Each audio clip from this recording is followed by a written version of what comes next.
Hello, everyone. Welcome back to Swans Cast. So I've got a very special guest today. It's our first actual Swansea player of the past on the podcast. And I'd like to welcome Jason Price to the channel. So thank you very much for joining me today. Yeah, no problem. JJ Price as well. JJ Price. Sorry. Apologies. But JJ Price, or Afro Man, I guess maybe we could call you for today. But yeah, thanks very much for joining us. So obviously, you played for Swansea back in the day, if you like. So I say back in the day because I think when you first started playing for the club, I wasn't that old, I'll be honest with you. But I thought you weren't born then. I just about a couple of years. But definitely wasn't probably kicking a ball around maybe at that point. But I've heard all about your stories from family members and friends who were going to the Vetch back in the day. So I'd love to get your kind of story from yourself. So I think I've listened to bits, I've read bits on previous interviews and podcasts and stuff you've been on, and it seems like a lot of good stuff to talk about there. So I think maybe if we can start at the very beginning. How did you actually come to end up at Swansea City Football Club? So what happened was I used to play for a team called Aberraman, under 17s, 18s, and we had a really good team. And we played Swansea Youth and Cardiff Youth in our league. And we beat them. Every time we played them for 2 seasons, we battered both Cardiff and Swansea. And Jimmy Rimmer, who was the youth coach at the time, he asked me to go down on trial. And my trial was actually against Cardiff, who when I was 13, 14-year-old, I was playing for. But they said I weren't good enough, and they let me go. Oh. So it was nice to play against Cardiff as a Swansea player. I bet it was. I bet all the fans loved it as well. Yeah, and I've done really well. Sorry. And yeah, I've not looked back. Yeah, he offered me a 2-year deal. And at the end of the 2-year deal, they offered me an extra year. And then that was it then, from strength to strength. So going from perhaps like more of a local team environment, even though you're playing against these, I guess, professional club youth teams or academies at the time, was it, what was the sort of change in scenery going from the more local team to what is a professional football club? How did you sort of manage that? It was hard. Mentally, it was hard because I knew I weren't good enough at the time. Like my positives were I could run all day, so I could run and I was quick, so I could get from box to box quicker than anyone else. Although I'd be chasing my touch down the middle of the pitch, my second touch be a tackle, but I could run all day and I was quick, and that's what he wanted at the time. But I signed as a centre midfielder, but Swansea had loads of good centre midfielders, so I was struggling to get anything near the first team for the first. So I was just in reserve constantly, and then I would play my first year as pro. I was playing for the youth on a Sunday because you're allowed one overage player. So when you started, what age was that roughly? I was 17, mate. All right. So was that counted over age at the time then? Was it under 16s or something? Was it? Sorry, no, I'm lying. Sorry, I signed the 17. Then when I was 18 plus. Sorry, when I was 18 plus. Okay, yeah. That makes sense. It's an interesting story though. Like I can't imagine myself what it would feel like to just go into a dressing room full of, like, if I did it now, like, you know, the guys you watch, I guess, every week and look up to in a way. So it'd be good to hear your view on that. Yeah, well, one time I was injured, and I didn't know I had to be in on a certain day. And I've walked up to the gates, and the first team were having a practice match, and I was too scared to go to see the physio. So I went back into town and done my own thing. Went gigs because the first playing, and I was just scared. It was like, you know, when you're, oh my god, I can't go past these, and blah blah blah. And it was only a practice match for them, but I was, and then I got because I was injured and I didn't go see physio. Yeah, but I didn't tell him I was too scared to go in the stadium. Well, that's that was the effect they had on me. Was I'd gone from college to watching, like being in the environment of being on, because it was on Soccer Sunday, wasn't it? I'm not sure back then, to be honest. Ah, but yeah, it sounds familiar, I think. Yeah, so it was going from obviously college to playing local to thinking that one day hopefully I'm going to be on TV. Yeah. And it just all mate, it was just everything was at once, and I couldn't really handle it. It sounds like a crazy time. And again, I've listened to you speaking about it before, and it seems like it was a bit of a journey for you through your time at Swansea, and how to sort of manage that pressure and learn to deal with the different things that come with being in that environment. Yeah, when I first signed for Swansea, I had to catch 3 buses. So I caught a bus from Aberystwyth to Aberdare. Yeah. The bus from Aberdare to Irwin. Then I caught another bus from Irwin to Swansea. And that was my first year pro, that. And there's people saying, "Oh, he's good." And like, do you know when you get to your, "Oh, he could have made it." Oh, yeah. He could have. Yeah, it was in football. They say it's a mental thing. You have to cope. You have to do things you're uncomfortable with. Yeah. And like catching 3 buses at 7 o'clock in the morning to get down for training for 9. Do you know what I mean? There's not many people that would. No, I think even if there was good enough. So that's good commitment. Yeah. Good commitment. Yeah. Back, I'm like, what was I doing? I'd even walk to Aberdare just to save some money. Then I'd get the bus from Aberdare to Irwin, and then Irwin to Swansea, just so I could save 60 pence. Put the effort in, you get the reward in the end. So it paid off, didn't it? It paid off. So you're obviously there for a couple of years around the youth team, playing maybe when you were a little bit older as well. How did you manage to break into the first team? I did see that you played perhaps in a couple of positions to try and get on the pitch perhaps as much as you could, or try new things. Yeah.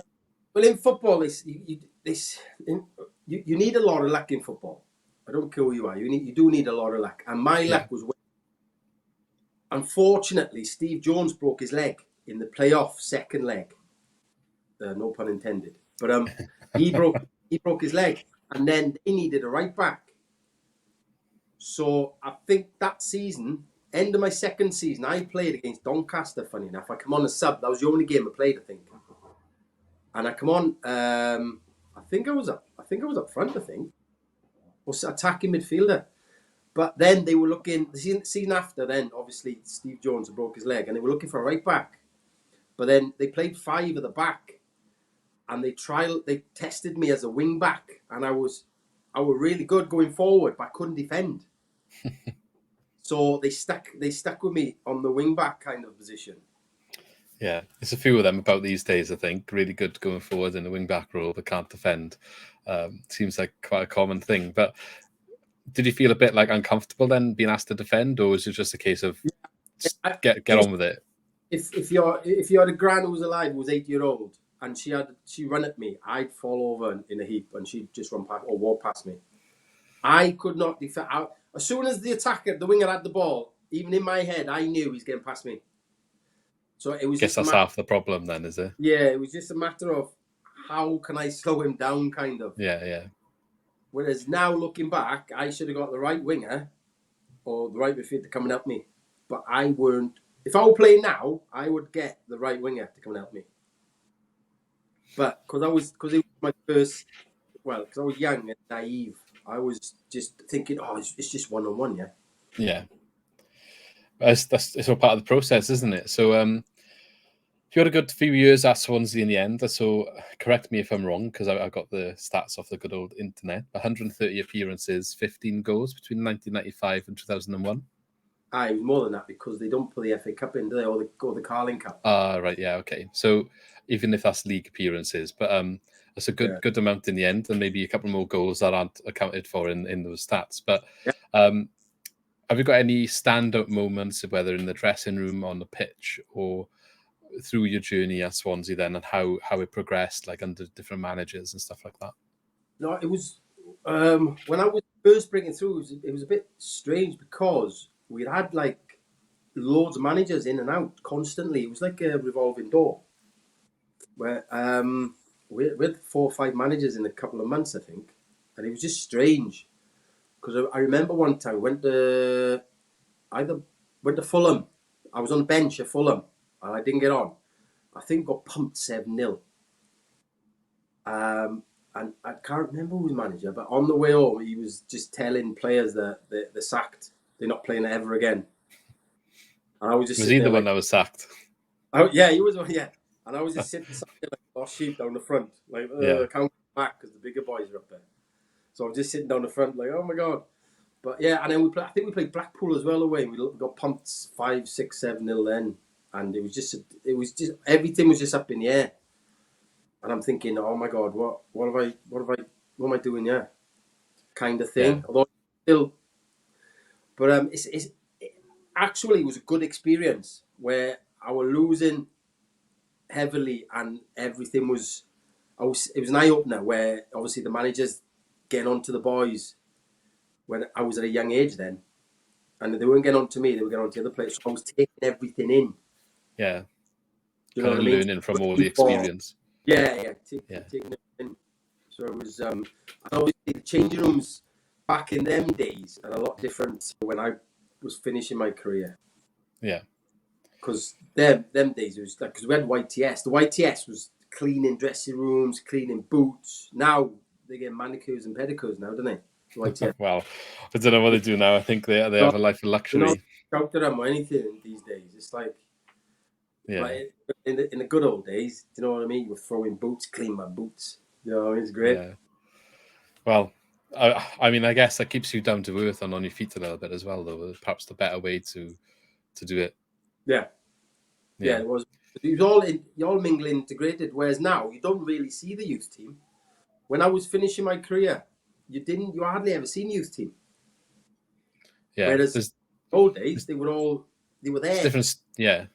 Your boots, cleaning your boots, games. They're like, which boots do you want? I only had one pair. I could only afford one pair, so I'd say, I'll have that pair.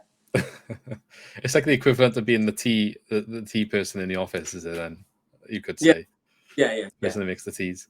No, that's fair enough. I think you touched on something interesting there before we perhaps carry on with some of your experiences, but like maybe these ones didn't affect you so much. If you're saying I was more the older and more experienced players when you were getting thumped by Blackpool and Fulham, that were getting a bit of a talking to. But I'm sure you had games perhaps where the team didn't play so well, you had a bit of a thump in and it's not gone well. And I'm just wondering, how did you used to manage that then? And what was the sort of the way you took the fan criticism, if you like? Because it's probably a different world now with social media. I'm just wondering how back then did that affect you? And do you think it's different now with social media, and would you handle it different? Yeah. Well, one instance was me and Lee Jenkins were driving home from a game. We were top of the league at the time, and we'd lost, and we got that much stick that we obviously one of us, I can't remember who was driving that, but we just turned to each other and we went, mate, I really feel like giving up football. Yeah. Because we don't need this stick. We're top of the league. We've just lost. We didn't play the best. We've lost, but we're still top of the league. And the fans, the minority of the fans were having to go at us.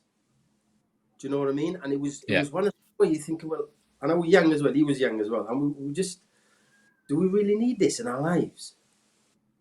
Do you know what I mean? But we both. Yeah. I think he had a bad injury. I think he smashed his cheekbone, and I think that affected him a little bit. But at the time, we were both just, I don't want to go back to play. I'd rather get a normal job, because it was that we got that much stick, and we were still top of the league, but because we were young. But as you get older, you learn to not take it in, but just just put it in a little bag and just throw it away. Yeah. Which you have to do. Do you think it'd be harder? Like that's eye-opening in a way, and I hope, like, obviously the people listening, obviously I think that's an important thing to touch on, because it does happen a lot where there's a lot of criticism of football players when you don't have the best game. Sometimes it goes too far, and with social media, at the moment, I think, is perhaps the worst time or the worst it's ever been. So I'm just wondering, do you think that? Sorry about the background noise. There's always one in there, which is a car. Oh, car going up the street. There's always what I was wondering if it's like harder now to manage, and if you think it would have changed the way that you dealt with it when you were a player. Yeah, well, because there was no, I don't think I would have coped with social media like it is now. Yeah. Because I'd be in there every day, every night. Because like I say, I've said it before in other things, I'd always use my time to my limit at that kind. So Monday, Tuesday, Wednesday, Thursday, you're not allowed to drink. But then Friday, I'd go out down the pub, but I wouldn't drink. But I'd be in a bar or a pub. Not all the time. It was only now and again. Whereas now, they'd be taking pictures. Yeah, you wouldn't be able to get away with that now. No, you wouldn't know. Like because I was on my own, but I was all my family lives in Aberdeen, so I needed to go out to just get out the house. Yeah, I was in digs at the time, and obviously the best place, the place that all the friends were at was down the bloody pub.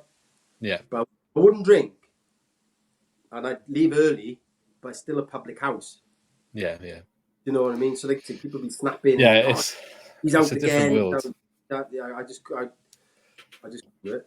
Because even if you're not drinking, you know what would happen these days is you'd be all over Twitter, all over Facebook, and everyone would be there like, if you had a bad game the next day, all that happens is, he's in the pub last night. That's why he's had a bad game, and everyone just escalates. Thing leads to, he was steaming. One person says, steaming, and everybody believes that one person, and then it's it's just. Yeah, it's just interesting because, last night, for example, I know we're talking about current times, and I'm not sure if you saw, I know you mentioned earlier you saw they lost, but a player made a mistake, essentially. He's getting a bit of grief on social media, and, it's just shows that as a player yourself, you are aware of perhaps the pressures coming from the fans and what's being said and that sort of thing. And I think sometimes it's important to remember that before things are typed on the internet. That's kind of why I wanted to touch on this subject, because real life example, really, even if it is before social media. Yeah. Okay, so the media thing. Sorry. No, well, going back to the social media thing, you're always getting trolls on. You're always going to have trolls. Yeah. Well, even if Ronaldo, best players in the world got trolls. Do you know what I mean? It's the way life is. They just hide behind keyboard and just. Yeah. They never kick the ball in their life, but they can tell you how good you've been playing and how bad you've been playing. Yeah, and I guess for the guys right at the top there, it's a super mentality to just, because they're going to have so much attention on them. I can't imagine what it must be like to shut all that out. But anyway, let's move on from that one. So back when you were playing, obviously got the Liberty Stadium, what's it called these days? The Swansea.com stadium as it is now. The Mova. Well, yeah, the Morpher, the classic name, but it's advertisers and all the rest of it bought the rights, and they call it the Swansea.com now. So, but yeah, world. Our reserves used to. Well, I used to play on it as reserves. I remember when it used to be pitch ever. The ball, you have to have balls lined up around the pitch, because if somebody's shot, you'd be waiting like 2 minutes for the keeper to get the ball, and they'd go miles. How many did you lose down the river or whatever? And in the net for me. Well, hit my own ball just to get off the pitch. Well, yeah. So that's the stadium now. But I was going to say, you used to play all your games at the Vetch then. The more classic, the original place. A lot of people miss it. When I was playing, I was like a fortress. Yeah. I mean, a lot of people have good memories about the Vetch, and I was just wondering, have you got like a best memory of playing in the Vetch, and you can tell us a little bit about what it was like? Believe it or not, on a Saturday, if I don't go out and I'm on my own, I have a couple of jars, I'll just go on YouTube and obviously type in my name and Swansea City, blah blah, and videos come up, and all the goals and stuff, and it's quite like it's enjoyable to watch now. Thinking that's like another life. Yeah. You know what I mean? But what was it? I just bought a blue Tigra, right? And everybody were hammering me, saying it's a hairdresser's car. And I scored a left foot because Freestone was going, my blue Tigra, and it was a song out. Oh, what song was it? oh man, it was a song out, and Freestone used to sing it to me all the time. Blue was in the song, and he put Tigra in it. And anyway, I scored left foot, top bins, as my boy would say, against Carlisle at the Vetch.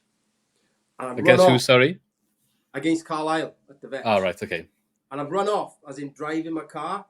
Yeah. And we just like all the boys like peeing themselves laughing because obviously I bought my car. But I couldn't believe I bought that car. It was a two-seater with two little tiny bum holes on the back.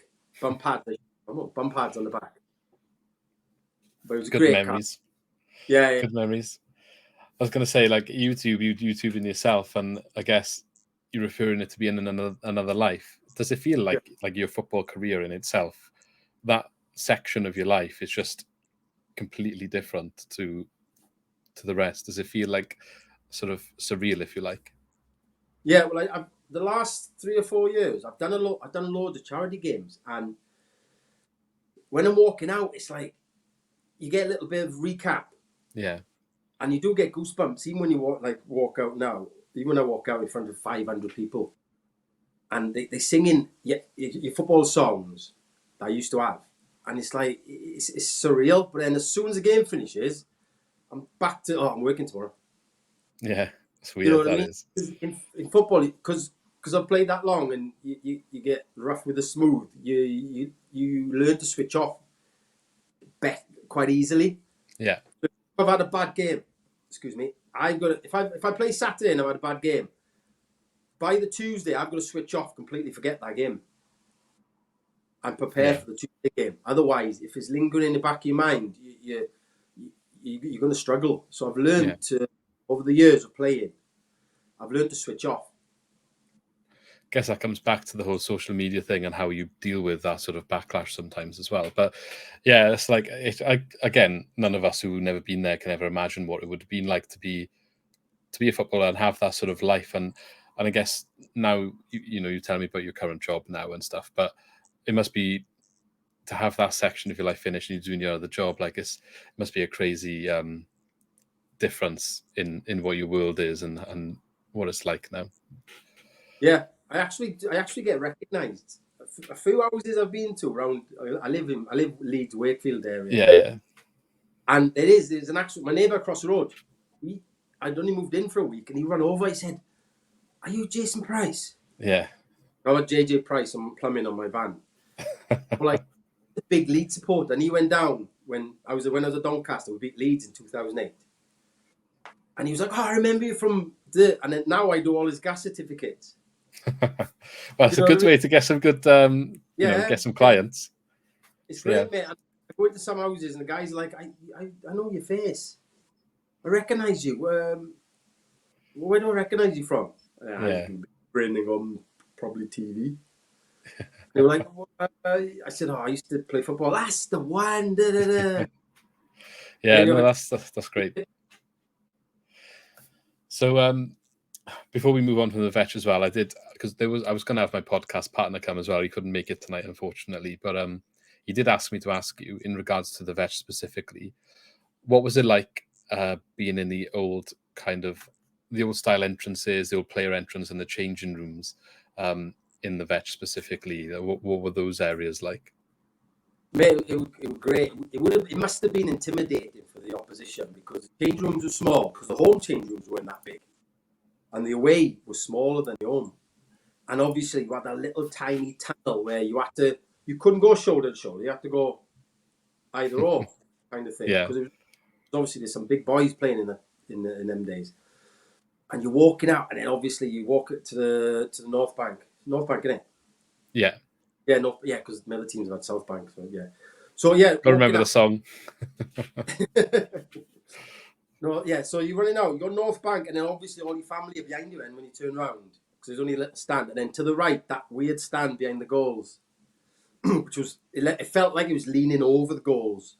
Yeah, it felt like it was, and it was just it was good for us, but it must have been intimidating for the opposition. Must have been. Maybe that's why it was such a fortress for you. Yeah, definitely. Yeah, but those classic stadiums is not that many. Well, there's less of them around these days, isn't there? So which is Yeah. a shame. I don't know if you've been to the area where the vetch was recently, but it's not there anymore. Just patches, just field. Is it like a little park? It's like a park, yeah, allotments and Yeah, yeah. I went a few years ago, and it was weird walk. It was I'd say a little bit emotional walking up to the main gates where the corner. And I'm obviously no gates there now, and just walk in and you look at it. It was just high grass and a little park. Bloody hell. You're just picturing all the old memories and I've had 7 years of pure memories. Yeah. And it's just. I was standing where I was too scared to go into the ground where the players were playing. That's great. That's great. It's just it's just mind blowing, like how much obviously football clubs have come on. I know. Did you ever play in the Liberty or the Morva, like the stadium now, the Liberty Stadium? Yeah. I played once. I was going to be on the bench, and no, that was Cardiff game. No, I played the Swansea game, and which I don't get, right, because I was good to 7 years. I give my all for 7 years of Swansea, and I know you always get the minority screaming, but I was played Swansea. I think we lost 3-1. I think. Who was it at the time? Was it Hull? I was at Doncaster. Oh, Doncaster. Yeah, and I had a section of the crowd were calling me a jippo. Do you know what I mean? Jippo. Man, some of our fans sometimes. They were surprised you're a jippo. And it's like, well, and it was shouted obviously other things and that. But I'm thinking, I was just giving it, because when I was at Doncaster, we played Swansea home. I was getting a lot of stick. And I was like, why am I getting a lot of stick? And I scored, actually. So I've just run up to the Swansea fans and give it that one. Do you know what I mean? That's probably why they were saying it, I'd imagine. No, well, I got wound up because the away fans were like booing me now when I got the ball, and I'm thinking, what? And then I scored, and then I just lost my head for a split. It's a bit. I don't blame you, to be honest. I don't know.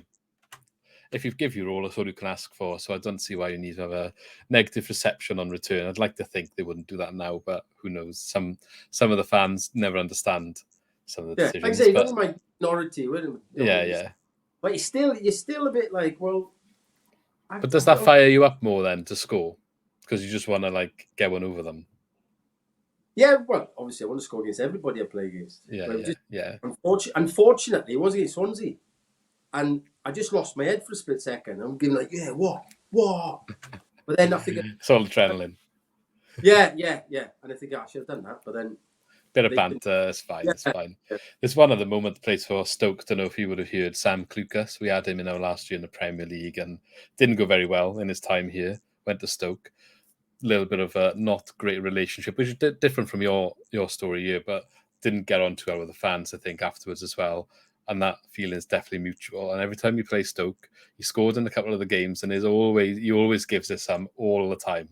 Yeah, and it's that sort of thing, but probably on a much bigger scale. But yeah, it's at the end of the day, it's all banter. And I think if you were getting that stick, give it back. It's all fair, all fair game. Yeah. Okay, so maybe outside the football a little bit now in regards to your time at Swansea, but another question my co-host Lee was keen to ask. And I would actually be quite interested in as well. So obviously nightlife. You said about going to the public houses and stuff. You might not be able to tell all the stories, but is there anything you can say about perhaps being a Swansea City player or being a footballer even in that sort of era? And what was the nightlife like? What, was it, where did you go maybe? What did you get up to, I guess, in whatever you can say? I know you perhaps can't tell us all the stories. Yeah, to be fair, Swansea, mate, was one of the best nightlife places I've ever been to. Yeah. You had Ritzy's, that was the biggest nightclub in the world. It was like Manumission in Ibiza. Was that on Kingsway? Yeah. Oh yeah, you're too young for that, ain't you? I'm guessing it was what became Oceana, Jumping Jacks, or whatever it was. Yeah. Next door, wasn't it? Yeah. Yeah, so you had Ritzy's, then it weren't Jumping Jacks at the time, it was something else, I think. And then across the road was Quids Inn, which was obviously £1 to get in and £1 a drink. Imagine that these days. It was just, and and then you had, what was that? The Twin Town play, the pub that's in Twin Town. My Got to have a lot. I've memories blank on that one. I know you're talking about, but I can't think what it was called. I was called Grab a Granny. That is, it was the older version of people in there. And what was it? What was I going to say there? Oh, it's a story. On my 21st birthday, right? Quids in. Yeah. The boy a pint of gin. Well, Never told this story before. Oh, we got a scoop. Okay. I'm the man now. I'm from Aberdeen. I'm from Aberraman. I'm the man. So I've downed it. I never drunk gin in my life. I've downed it. And I thought, I can only drink half of it. So I downed half. I thought, I can't drink anymore. So anyway, within, I'd say, space of an hour, we'd gone to Ritzy's. This is how long ago it was. I'm walking down the stairs. I just started crying my eyes out. I just started bawling my eyes out. And I'm thinking, why am I wasn't that drunk. I was just crying. And I started crying. And I just sat on the step at the bottom, right? And that's how old I am. There were phone kiosks at the bottom of the stairs, right? No mobile phone to call a taxi back then. No, I phoned my mum to tell her I loved her. So I'm crying. That's nice. That's nice. I really love you. She was like, I know. Have a good night. I was like, no, I love you. I love you. Like, have a good night. Just go. And I was like, no, I know. Like, no, but I love you. And then I sat on the steps, and then I just had a girl just tapping, like just doing that to my hair. Are you okay? Are you okay? For 1 hour. I had to go, man. I was steaming. Have you ever drunk gin since? I think I've had a mouthful since because I've run out of rum. Was it a straight pint of gin? Like that's I only drunk half of it, but it was just a straight. Yeah. Yeah. Still, that's pretty brave stuff. Yeah. And then everybody I spoke to them went, "Oh yeah, it makes me emotional." Obviously. Well, I learned that on the spot, I guess. Quick way to find out. Good birthday though. Well, maybe. Oh, it was not. Good. The nightlife in Swansea was because I think you had Cinderella's, didn't you? Yeah. The Cinderella the Mumbles. Yeah, yeah. But my mate Andrew just put a picture of.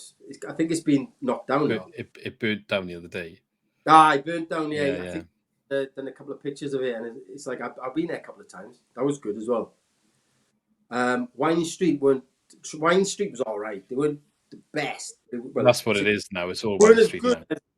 It wasn't as good as was Ritzy and all that, Quiddin and that, but it was they're all like, I think they're all pretty much gone now. Like that club is knocked down, council offices now or something, or the building them. All the nightlife is mainly focused on Wine Street now. So if you ever down the area, perhaps you can go and see if the nightlife in Swansea is as good as back in the day. I was there last year to watch Wales-Scotland game. In football? No rugby. Six Nations. Yeah. Me mate come down. Went out around Swansea. It's not the same anymore. No, it's not. No, it was full of kids. Yeah, it's full of students now. Yeah, and then two, it's just like I'm used. Like I say, Ritzy, Quidzin. Yeah. Jacks, whatever it was called when I was Icon. I think it was called Icon.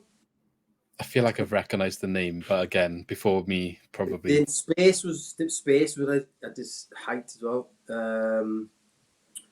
All them places, and then now it's just like Wine Street, just a couple of bars. That's it. Yeah. Not really any clubs. There's probably just the one, I think, main one of them, but don't really go there myself now.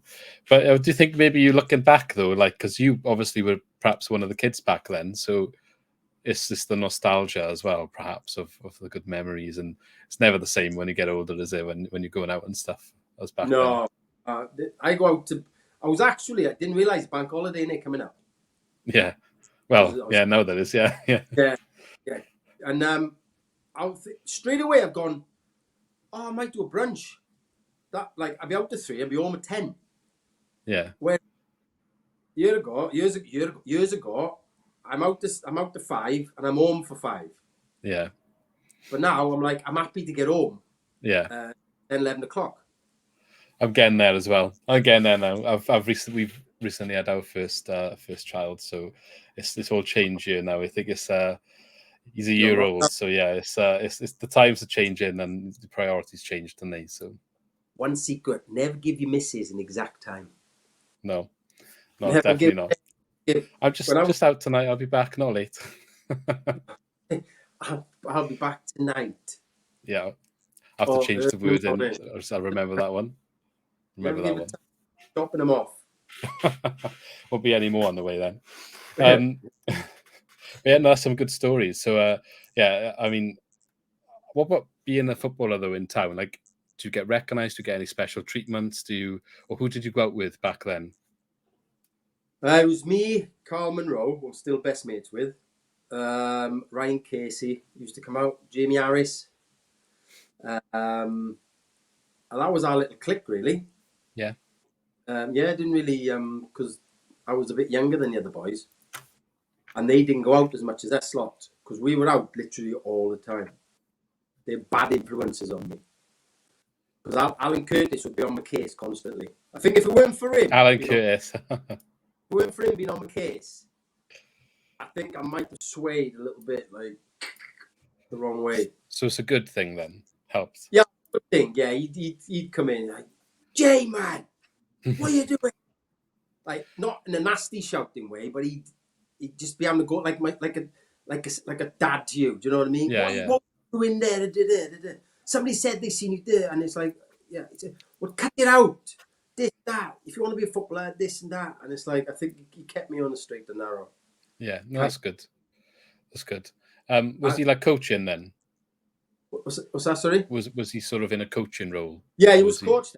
And the best thing was, right, he dropped my confidence, because when I was in the first team, we play reserves, and reserves were lower numbers, he'd play for the reserves. And he'd always play left wing against me.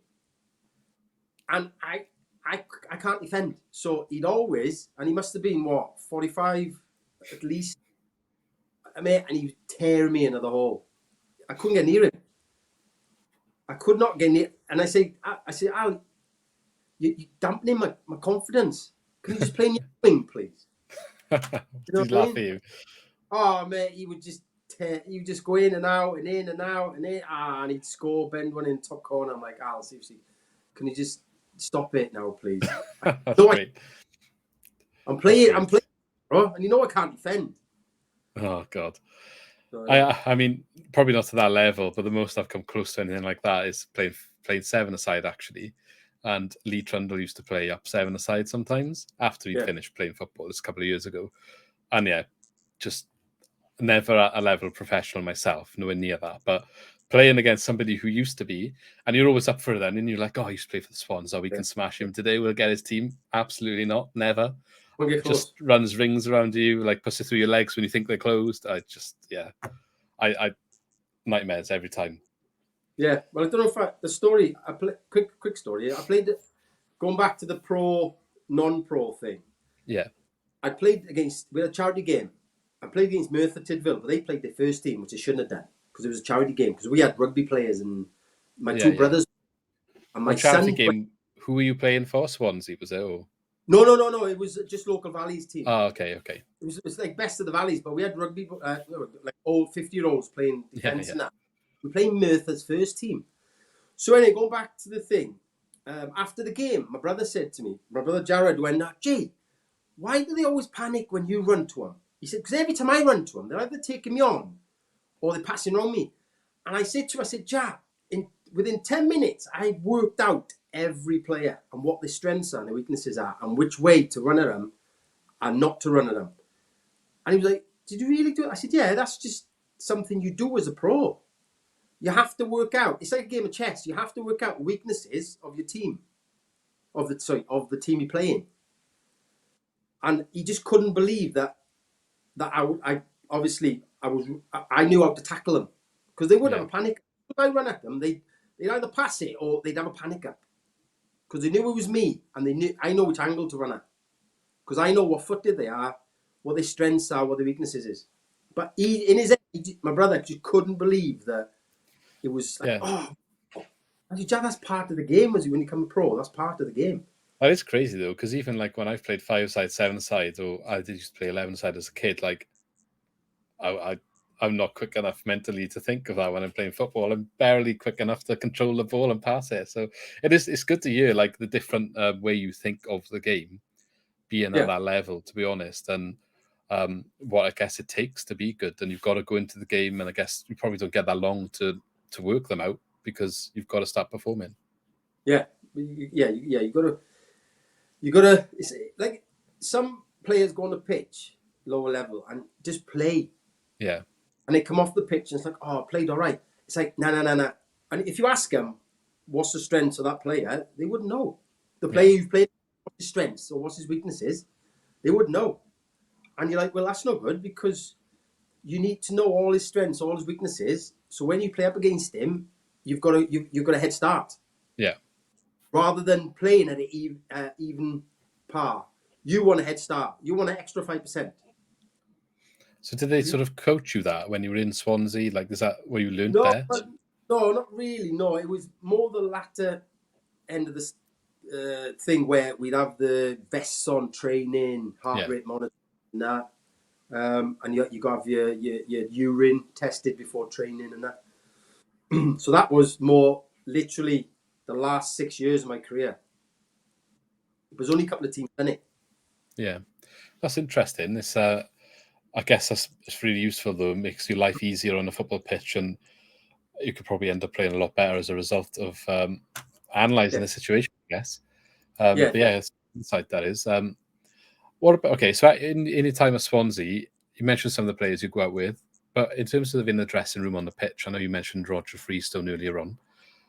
Who stood out? Who still to this day stands out in your memory as the key figures, the really big guys in the team at the time? Roger was one of the main characters in the dressing rooms. Then you had Boundy, who was a strong character because I think he was captain, I think. And also I'm playing next to him, and he just, he was just every game he was up for. Whereas some games I weren't mentally up for it. I was physically up. I weren't mentally up because I have to mess around before games, and sometimes I've taken that onto the pitch. I can't do that. I have to. So literally before game, I have to mess around. Anything you think of, I'd mess around, like hide somebody's boot or just something stupid but silly. But to me, it's really funny. Yeah. Then I'm going on, but so that made me calm down. But then obviously, like when I was playing, the later end of my career for Swansea, you had good, strong characters. You know what I mean? Because Cusack, he was coming to the end of his career. You had Martin Thomas, you had Bound, you had Smith, who were proper big, like, do you know what I mean? Yeah. Tackle, they wanted to win every week. I wanted to win, but I had different ways of winning to them. But they were solid in the dressing rooms, you know what I mean? They'd get up and they're just there in your face. Come on, we're going to win today. Yeah, come on. And then, you know what I mean? You had Allsop, who was a key figure. So it was, but we had a good all-round team. In football, they say round holes, round pegs. Yeah. Because if you get square holes, then pegs ain't going to go in. So it's kind of like that at the moment, I think, sometimes with the Swans, square pegs in round holes or whatever you want to call it. Yes, square hole, round pegs. Yeah, other way around. Nearly. But no, you have to be compatible with the person, with the three people next to you. Do you know what I mean? It's like I'm silly now, but it's like my boy does FIFA, and he has to rank them together. Otherwise, the numbers are lower, isn't it? Yeah, the chemistry in Ultimate Team. I think so that's what football's all about. It's the chemistry, the players, and everything. Round hole, round peg. See, FIFA's realistic. Look. Yeah, here to hear first. No, that's great. That is. So, like, you obviously get into the team. You've got perhaps these leadership figures around you. Have you got any, maybe a favourite moment from all the games you played, and perhaps the worst game or the worst moment from when you were playing? Look, one of the bad moments was I went to Wembley playoff against Huddersfield, I think, and they scored last kick of the game, and I was on the verge of playing. To this day, I was on the verge of playing right back, right? But because obviously Steve Jones had broke his leg, and Dave Penny, who was like top goal scorer at the time, played centre midfield, but they had to put him right back for the second leg, I think it was. But then after for the final, we obviously won the second leg or something, and then we went to the Wembley, and the 2 days of training we had, they played me a right back, and I had the worst. I'm a bad trainer, right? If you ask any pros played with me, they will say I am the worst trainer there is, right? Because I couldn't get up for training. But the 2 days before training in London before the Wembley game, I had an absolute stinker. I couldn't even trap the ball, and Jan Moby was manager. And to this day, I think if I played all right, I would have played in that game. And I was left out completely. I was in the squad, but me and Lee Jenkins were left out of the squad. We were the ones, obviously, if somebody got injured, then we were.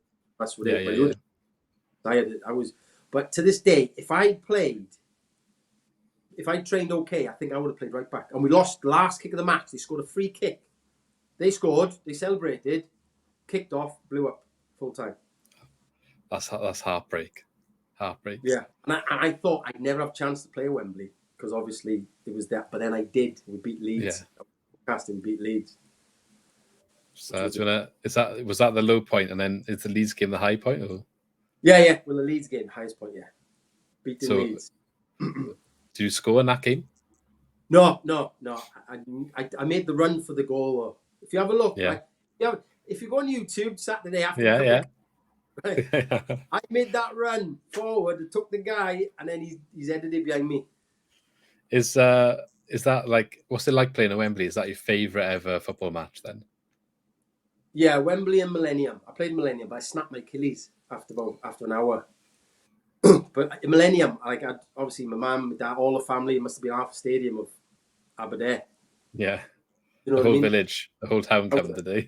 Yeah, that was High Point. Playing at Millennium. Yeah. Wembley was it was different because it's the home of English football, isn't it? Yeah.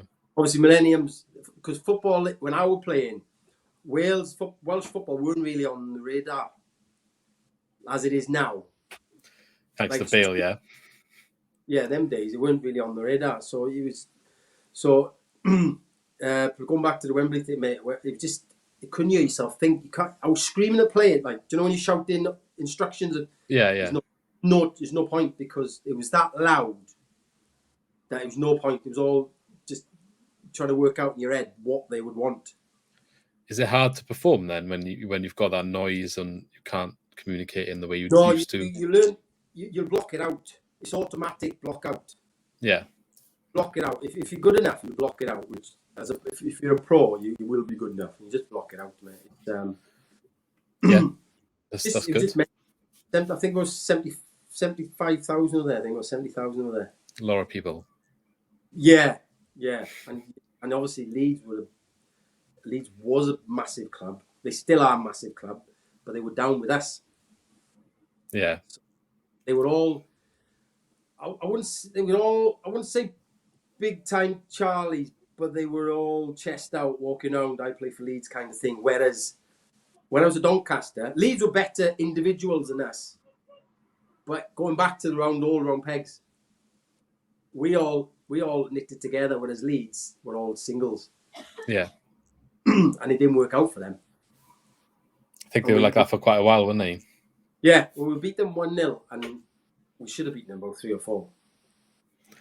Well, that's good memories then, going to Wembley. Maybe one day you can get your foot in the door or something like Soccer Aid and have another go. That would be good. Yeah. Not my other Achilles, I'll have to. Yeah. Okay, so was there I think you've already answered that question. I was going to ask about any times you were frustrated, but you kind of said about the time where you got left out of the playoff final. I'd imagine that would cover that sort of question. Okay. Have you got, like, from your time in Swansea, one goal specifically that stands out that you scored? No, you got my Tigra, the car when I'd done a celebration. Put me spot now. Oh no, I'll probably make you run it through your head, all these goals that you scored. But no, yeah, you're not wrong. Go back on YouTube now, get a couple of couple of pints, don't you? I think we scored. on YouTube. I scored at York. I was getting stick off the crowd because I think I'd had a couple of dodgy games. Yeah. And I scored. I think it was either Carlisle or York I scored. And when I scored, I've turned around and done that to the North Bank. And I'm thinking, why have I done that? And I thought, well, I must have done that for a reason. So it must have been getting stick off the North Bank. Yeah.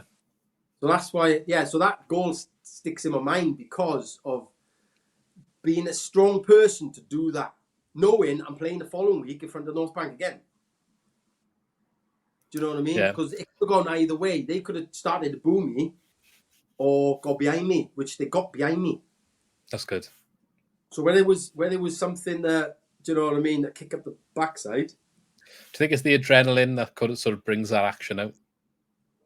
Yeah, definitely, mate. Yeah, because I've just scored. Yeah, yeah. Do you know what I mean? That was, and I think we'd won the game, man. And it's one of them. Yeah, you sometimes you can't control your actions because you're that hyped up and adrenaline's going through you. You just can't. You just do what first thing comes into your mind. You're also involved in. Was it you won the league towards the end of your time at Swansea? The promotion I think it was a league win. Yeah, you won it with a 1-0 win towards the end of the season. I forget the team.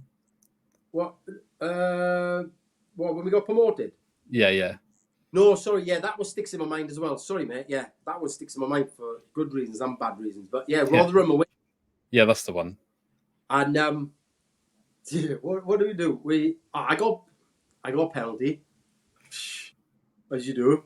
Yeah. And we only needed a draw, but they needed to win the league. Both of us were promoted. This is the last game of the season. This was the last game of the season. And you were first and second, essentially, with going for the.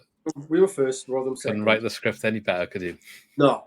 So I've got a penalty in about 70-odd minute where he tripped me up when I'd fallen accidentally on purpose. Right? So that's one way to admit it. So as he gave a penalty, right, I've turned around because it was where the Swans fans was. And I've turned around and I'm like, yeah! And my brother's run on with the Welsh flag. And he's jumped up. And obviously, because all the fans jumped up, run on the pitch. So I was like, "Late, you need to get off the pitch. You need to get off." Like, he was like, "Yeah." I was like, "Get off the pitch." So anyway, all calmed down. That's incredible. Boundary scored a penalty. And then the last 5 or 10 minutes, they got a penalty. Which was the kid just collapsed on the floor, referee, because all their fans were on the goal line. They weren't in the stand; they were on the goal line. They were the goals. So you couldn't have won a corner because it would have just hit them and come back in. Yeah, it was like it was just we were looking around, going, "What's happening now?" Referee had lost the plot completely because he gave a penalty because he was just under too much pressure. Yeah, and they scored, and then all their fans ran on because Steve Jones got a right hook. Because Steve Jones got right up one of the fans. Really? When they all ran on, because when the policeman seen it, because the cop obviously tried to get him, but couldn't, because he went back in. But they all ran round us and on the pitch, and he was like, "Man, what's happening here?" Like, and then when they went back on, they didn't go in the stand. They still stayed on the pitch on the goal line. Yeah. And you're like, well, they see, right? Do you know what I mean? And then we referee blew up. We'd won the game. And we had to just run straight to the change rooms because you couldn't sell it because it was just going to be chaos. That's a bit of a crazy story. I mean, I guess that shows the difference between perhaps football now and perhaps even 20 years ago. It would all been banned. Yeah, that's crazy, isn't it? And they now got 200 bans. Yeah, that is nuts. Okay, so I think it was not so long, perhaps a year or so after that, maybe you moved on from Swansea. So how did that come about? Was it you feeling your time was over, or was there more to it, or did you not even want to leave, perhaps? No, I didn't want to leave, but it was what happened was one or two of the players had a big wage increase, and at this point, I'm one of the main players. I thought, yeah, and I asked to have the same amount as they did. And John Hollins said he can't. The chairman can't afford it.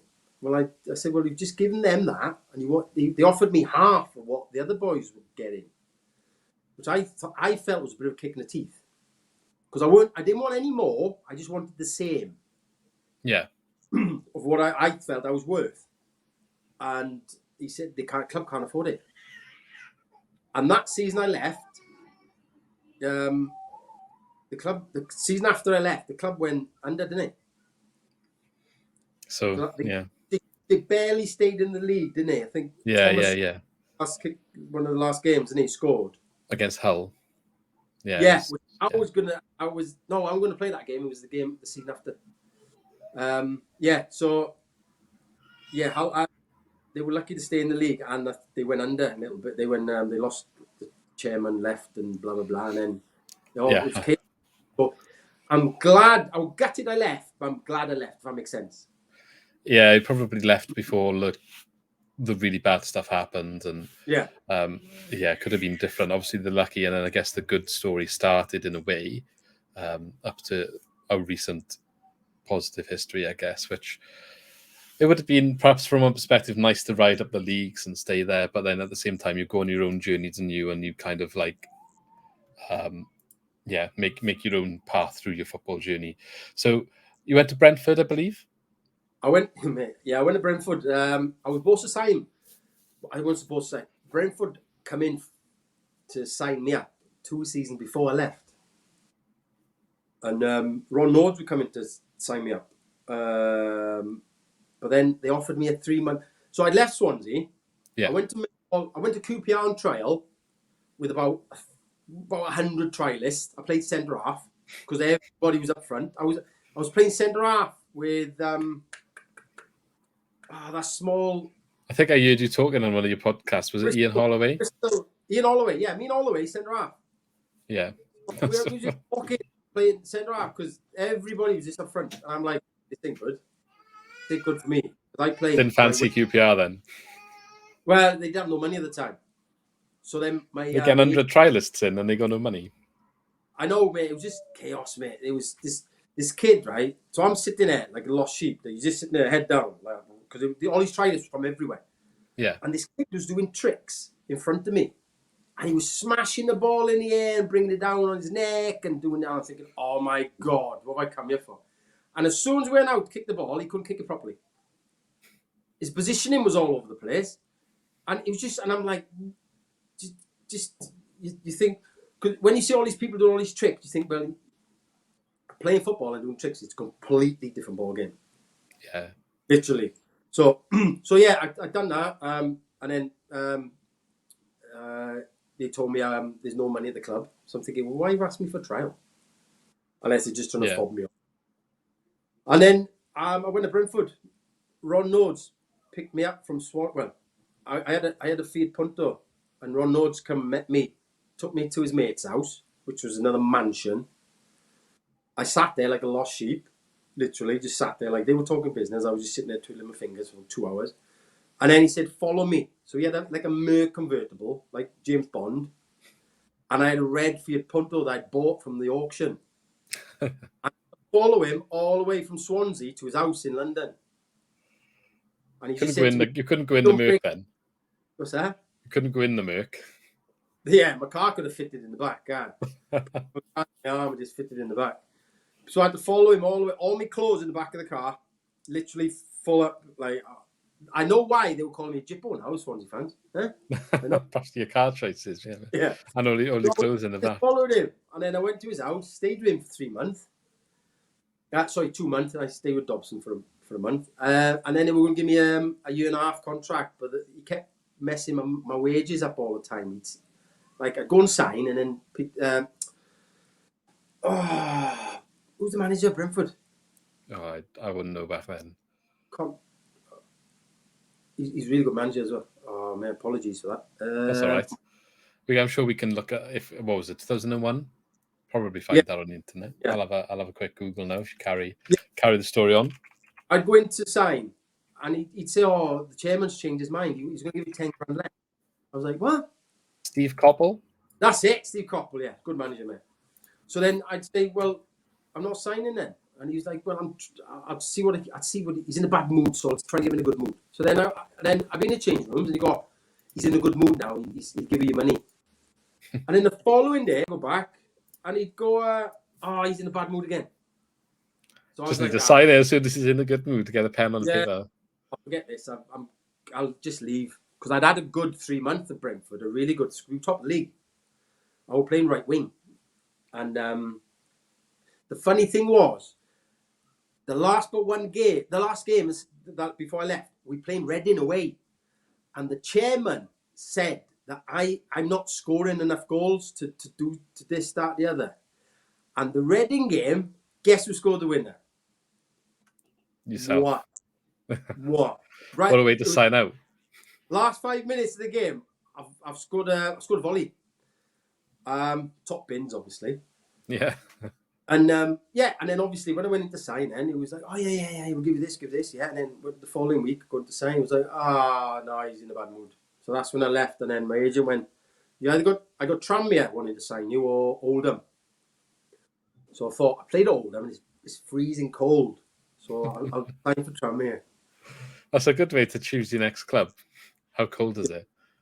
But I actually signed for Oldham later on in my career. Yeah. Or which one was actually colder, Oldham?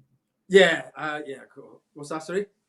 Was Oldham as cold as you thought it was when you signed there? Just in the winter time, that's all. Yeah.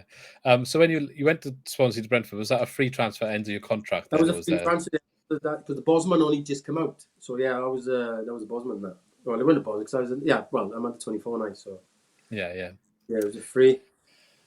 Am I right in thinking?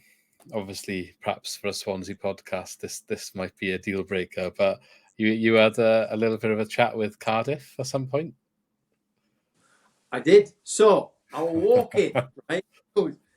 I was living at my mother's house at the time. This was before I went to Brentford.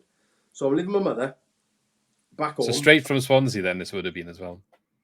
Yeah. So Swansea, I finished Swansea. I said, no, I'm not signing that because blah, blah, blah. So I moved back in with my mother. And then my mum sent me up to get bread and milk, as they do. Go up the shop, there's money, bread and milk. So I'm walking up the Spa for bread and milk. And my phone went. I was like, what's that? And I answered, and it was Sam Man.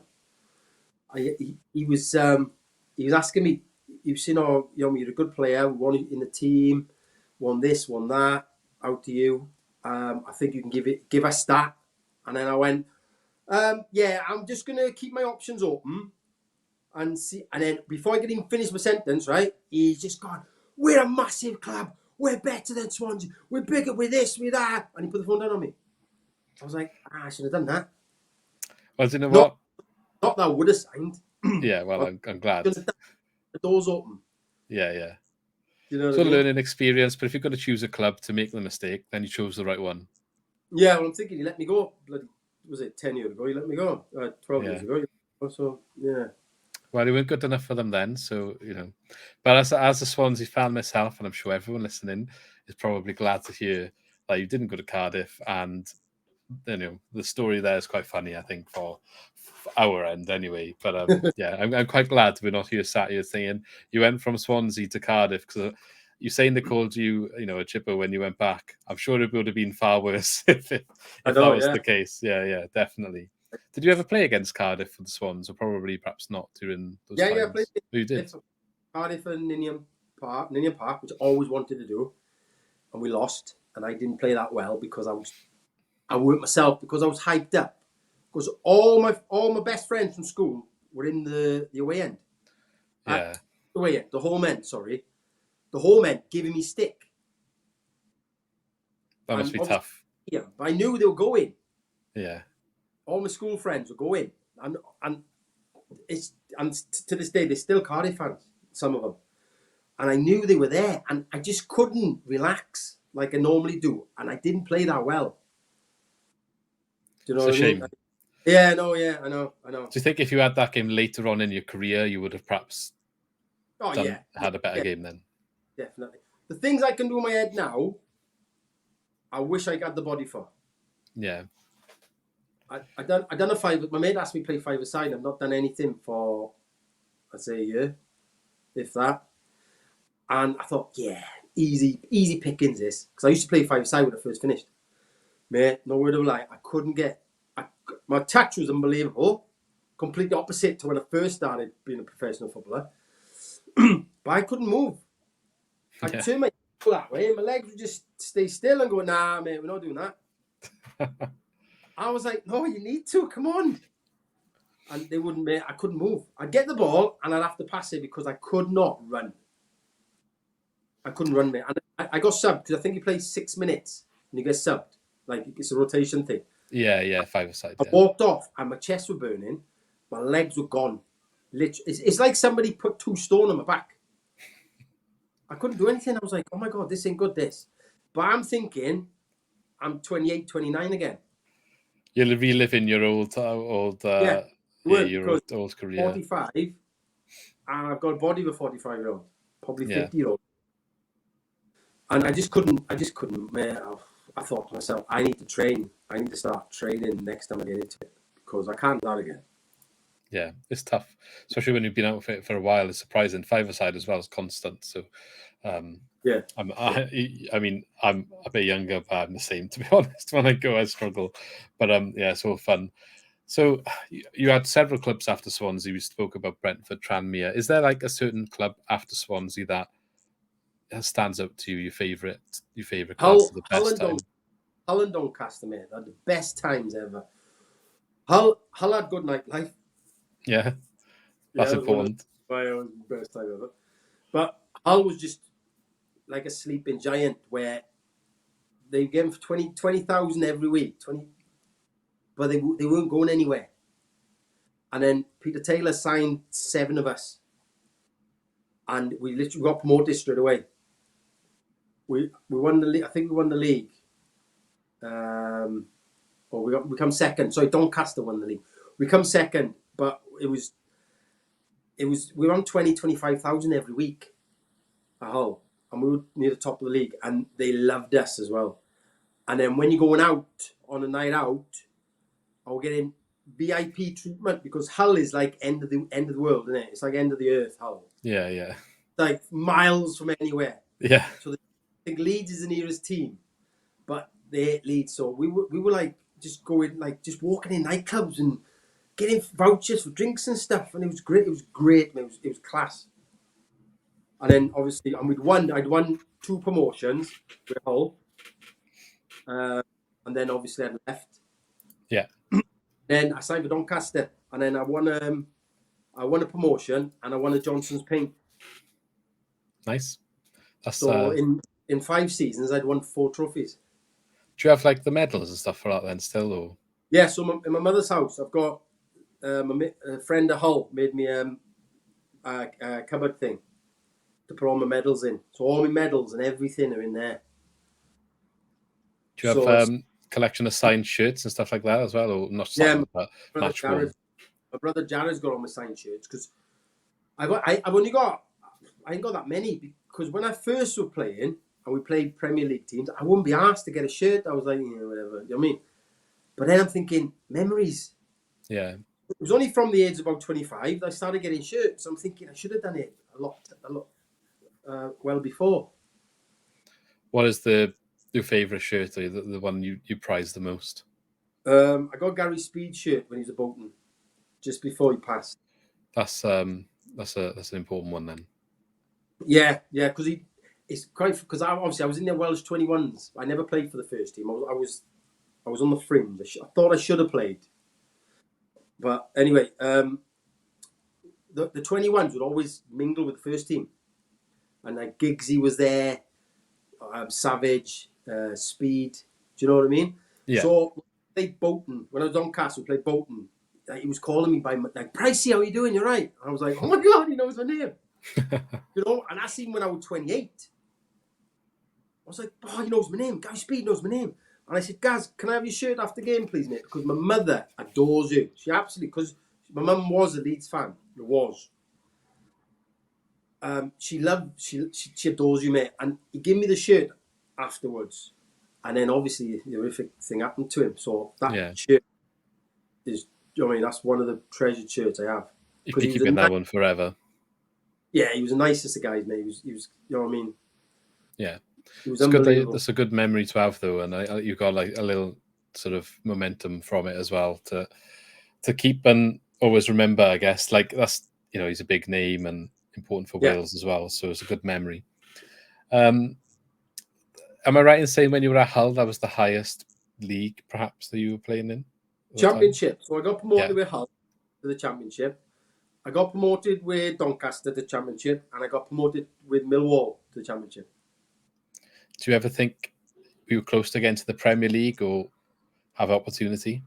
I think I know hindsight, and obviously you can't change what's happened, but I think if I stayed at Hull, I would have had a great chance because they had money and they brought loads of players in. Do you know what I mean? And on my day, I felt unstoppable on my day. But I didn't have loads of on my days. I was too hit to miss, where I'd have 2 games, I'd be a 9 out of 10, and then I'd have a 6 out of 10. Yeah. Do you know what I mean? And it's not, you can't do that in that level. You have to be 8s or 9s all the time. Yeah. But I was too inconsistent. But looking back, I think if I'd stayed at Hull, hindsight, obviously things would have been different because I would have stayed and they wouldn't have worked out as they did. But you never know. But I think on my day, I would have held my own in the Premiership. On my day. Yeah. On one of them 9 days. Yeah. So at any point in your career after you left the Swans, was there any other opportunity of you going back, or was that ever explored, or was any interest ever of that happening? No, nothing at all, mate. No, I didn't hear anything at all. But you've done it anyway. The managers keep it to themselves. With the agents or anything like that, like they don't explore. No, it's just the manager, isn't it? Because if a manager phones a manager, if the manager don't say anything, then nobody hears anything. Yeah. But I did play a charity game in Neath at the Knoll. I lived in Neath for a while. Brian I know all about Knoll. Yeah, Brian Flynn was the charity manager of our team. And he said, try to sign you for Wrexham when he was a Swans and he wouldn't let you go. So I was thinking, all right, well, that's nice. But I never heard it before. I was just... I heard it. It was him say that, like. What league would they have been in compared to you at the time? They would have been in League 2, I think. So higher, is it? Or Division 4, wouldn't it? It would have been Division 4. Right, yeah. 3, wouldn't I? Yeah, okay.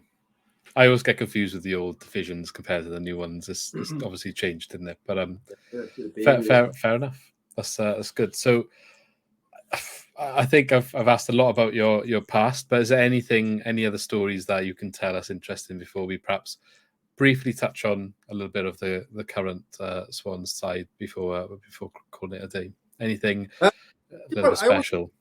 Keep my eye out a little bit because obviously on my Facebook there's loads of Swansea. Yeah.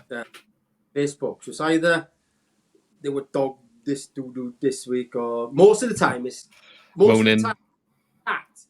Reading a newspaper and the phrase Cardiff have lost again. Yeah.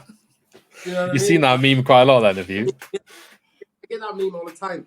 Well, they're ahead of us at the moment, so probably not pulling it out so much yet at the moment. I don't know if you know him, Liam Todd. Do you know Liam Todd? I don't think so, no. Swansea fan. He's got he was on soccer M with he's got like a thing in his garden, a beer thing in his garden. I might have seen him. I don't recall him. Yeah. I might have seen him around here. Big friends with him, and he puts it every time Cardiff lose. He puts it up. Always comes up, and always makes me smile. It's it is. It's definitely a popular meme down here. Yeah. But fair enough then. So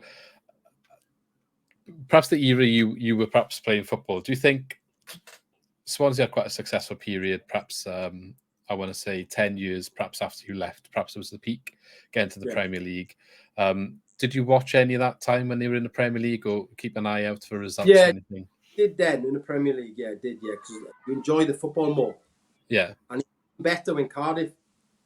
Saying better, it was as in rivalry. It was better when Cardiff were in the Prem as well. Yeah, that one season we were in there together. Yeah, not that one again relegated to what do you call it? I better not say that, just in case I go coaching there. So yeah, I wanted to get the Prem and stay in the Prem. But no, it was the rivalry between Swansea and Cardiff. It's just different. Like I know Rangers, Celtic, Millwall, West. I played in the Millwall, West Ham, which was Yeah. But say dangerous. Yeah, so I was warming up. I was on the bench. I was sub in the FA. It was the FA Cup game, Millwall, and I'm warming up, and there was a couple of fans shouting, "It's stuffing me," and I was like, "Yeah, nice one." So I've done that. So I've gone like, "What?" And no word of a lie, all the stadium just erupted and started hurling abuse at me. And there was a kid trying to get to me in the stand, trying to get to me. He wanted to hurt me. A fan wanted to hurt me because I'd done that. Millwall. That's how bad. No, sorry, the West Ham. West Ham. Yeah. So that's how bad that rivalry was. And the Millwall fans were all caged in. They put a cage. You do your stories about Millwall, but that's like, yeah. They put a cage. So Millwall fans were in the cage. And we were. So anyway, yeah. So all the stand, all that stand was abusing me. And then the kid who I'm warming up with, Grimesy, he said, "Mate, we better go in because it's getting a bit leery now." So I was like, "Yeah, come on, let's go in." So I sat down and all the stewards, because the West Ham fans, I think West Ham might have scored, and all the stewards had to run down because all the fans were on the pitch. We had no stewards around us. And luckily, there was a gangway between us and the fans. And there was a lot of fans that come over to try and get to us, like spitting at us and that. Nice. You know what I mean? And it was just, oh man, it's just like a grown man. What are you doing? Spitting? You're a grown man. Yeah, that's not great. You know what I mean? It? I don't mind the abuse, but you're just a grown man. What are you going to spit for? It's just minging. Yeah. So how did the Cardiff Swansea rivalry compare? Or like you said, that's another level. Yeah, sorry, go back to that. I remember one game when I was at Swansea playing Cardiff, we had a bus all the way down, police escort, even the fans were on the buses. There must have been about 50 coaches going down. And we all got police escort all the way down the M4. And I'm sitting there, giggling to myself, thinking back to when I weren't a footballer, to when I was then, thinking, I can't believe I'm going to play in this derby match. Police escorted, all the fans behind in the buses, and I'm going to get hurled abuse by the Cardiff fans. That I was in the stand when I was 13, 14, kind of watching. I was a follower. And we beat them because I think Keith Walker scored a volley. And we beat them that game. And going home, it's just surreal. Just going home on the court, police escort again. And you're thinking like, oh, this is what life this is. Like, I'm from a town literally 20 minutes away. I've got to get a police escort back to my car because I've just picked the ball in someone else's net.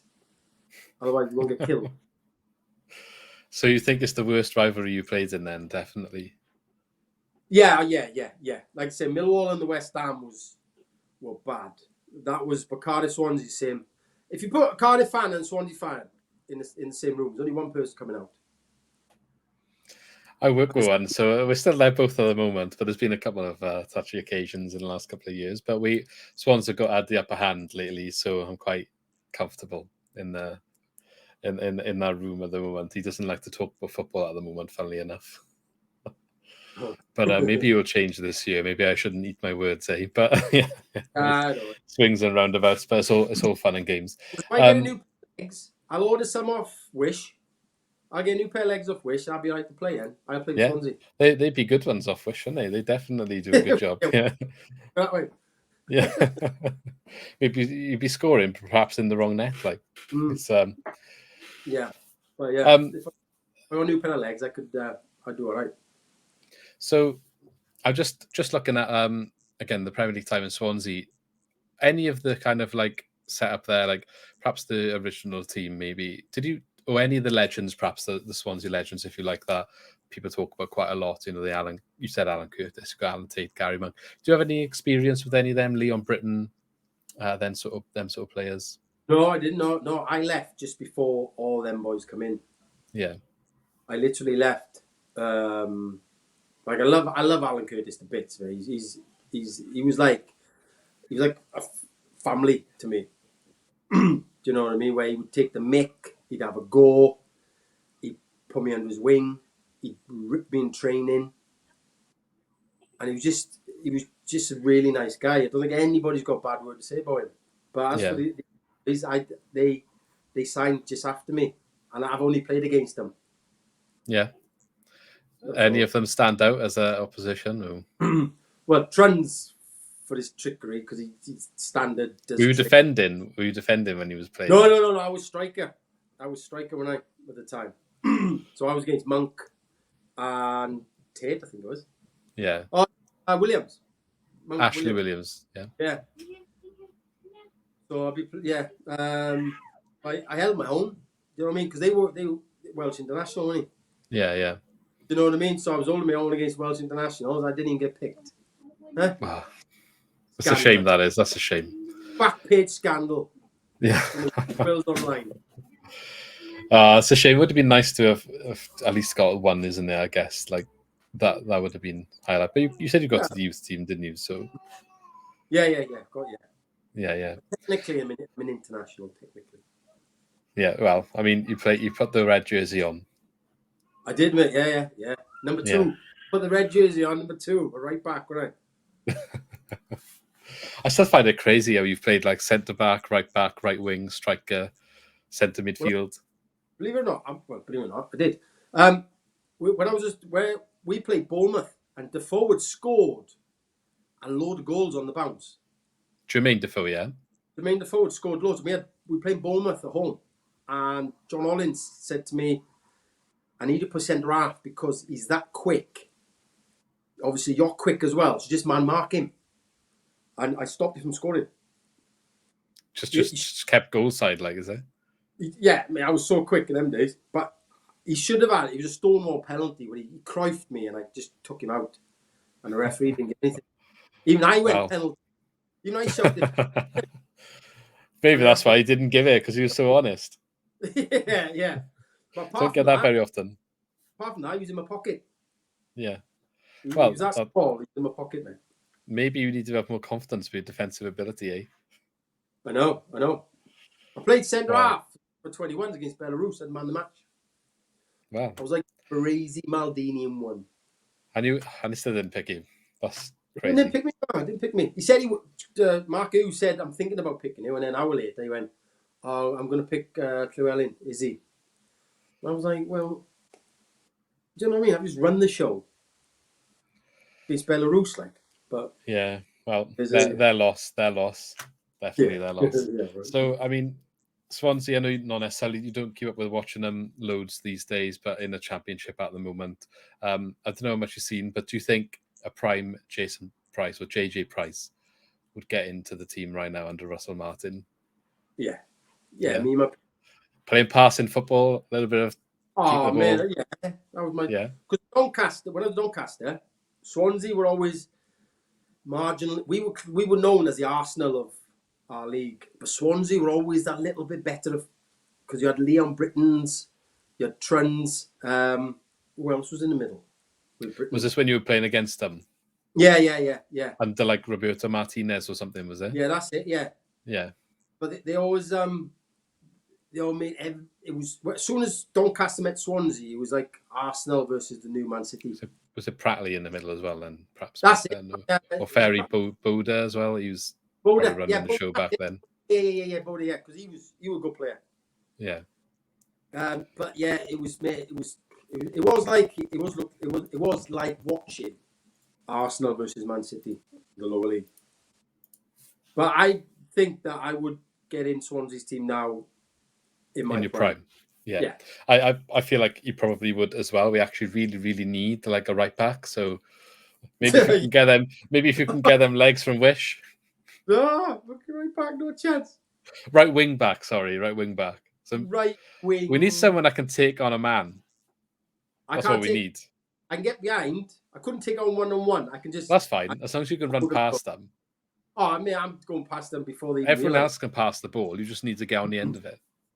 Yeah, if you have a look at the hat-trick, right, for Doncaster, right, the runs I've made behind the defence. I don't have to take anyone on. It's the runs I've made behind the defence. Yeah, well, I'm sure Joe Allen would pick you out. Oh, yeah. Saturday night after you've YouTubed